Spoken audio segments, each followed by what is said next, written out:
Dedication to the true hero of this story, my mother, Sege. Author's note: since I have come to the United States, I have increasingly gone by the name Maui Askedam, but my true name is Selamawe Aliab Askedam. Maui is more convenient, but I can never abandon my full name, for my full name has meaning and it connects me to my people. In my native language, Salam means peace, Salamawe means peaceful, Eliab means power from above, and Askedam means he who makes others kneel before him. So my full name means peaceful power from above who makes others kneel before him. Don't worry, you don't have to read this book on your knees. This story is not just my story or my family's story, but the story of hundreds of thousands of Eritrean and Ethiopian refugees. Many of my refugee brothers and sisters experienced hardships much greater than those described in this book. Their courage has inspired me since childhood. In the spirit of peace, I have taken great pains to leave politics out of this book. I pray that my brothers and sisters from Eritrea and Ethiopia will find no bias in my writings, for I love both countries equally.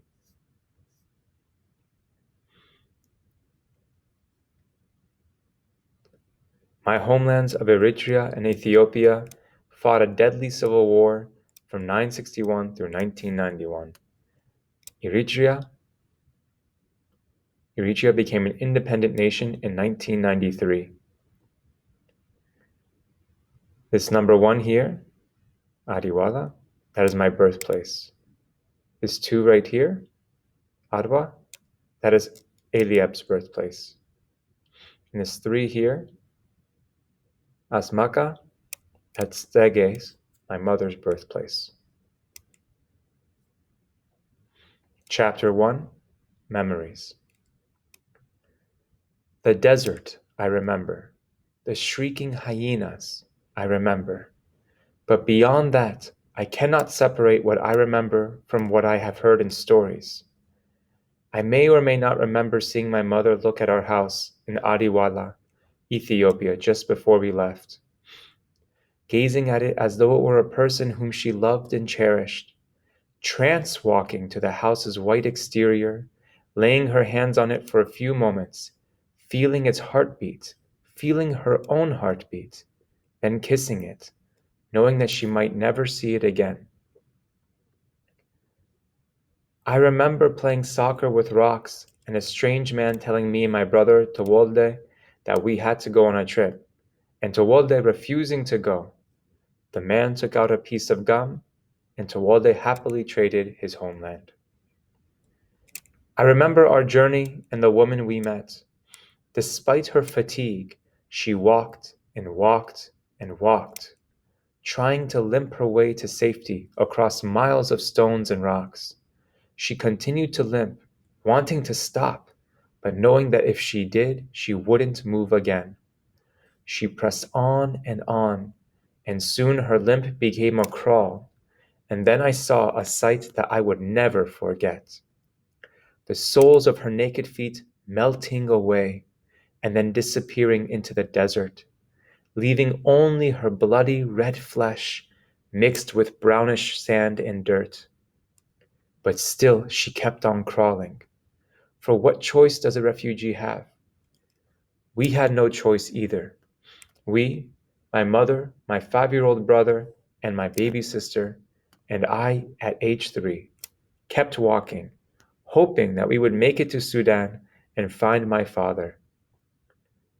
He had fled our war-ravaged home a year earlier, driven away by the advancing Ethiopian army. Even stories fail me as I try to recall the rest of our journey. I know only that the wilderness took its toll, that our young bodies gave way, and that we entered a more barren and deadly internal wilderness. We crossed the Sudanese border and arrived at a city called Awad. A sign should have been posted at the city limits. Awad, home of the exiled, home of the hopeless, home of the diseased. A simple sign that would warn and welcome us all. Welcome, all you refugees, all you psychologically tormented, all you physically malnourished, all you uprooted, rest your burdens here, for you can rest them nowhere else. Rest your hopes here, for no other place will accept them. But do not hope too much, for too much hope can lead to insanity. Beware, we can ill treat your ailments. We have few pills here and little life.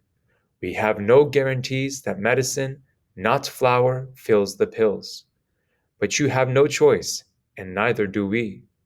For we give only that which we have. Beware our fishermen. Where's the water, you ask? There is no water. They fish for strangers, vagabonds, foreigners, refugees. They look for you even now. If they find you, they will drag you with their iron nets and abandon you in a wilderness hell. Please do not blame us. What would you do if chaos approached you on the tortured feet of 1,000,000 refugees? Could you handle so many? Salamawi in Sudan at age 6. Says 3 years later. And that's the end of chapter 1.